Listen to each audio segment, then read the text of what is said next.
శ్రీ కూర చిదంబరం గారు సుప్రసిద్ధ రచయిత, ఆధ్యాత్మిక సంపన్నులు, వితరణశీలి, వృత్తిరీత్యా చార్టెడ్ అకౌంటెంట్. వీరు వేములవాడ వాస్తవ్యులే అయినా హైదరాబాదులో స్థిరపడిన ధన్యజీవి.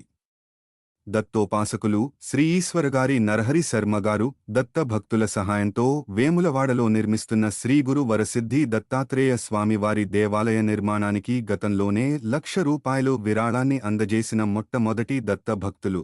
ఇప్పుడు శ్రీ చిదంబరం గారు, వారి సతీమణి సుమిత్రగారు దేవాలయంకు అంగారక చతుర్థి మే 5 శుభదినాన సంతాన గణపతి దేవుని విగ్రహం కోసం ₹80,000 ఇవ్వడానికి ముందుకు వచ్చారు.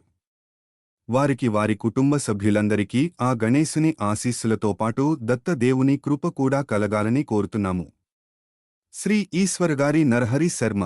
వ్యవస్థాపకులు శ్రీ గురువరసిద్ధి దత్తాత్రేయ దేవస్థానం, వేములవాడ, రాజన్న సిరిసిల్ల.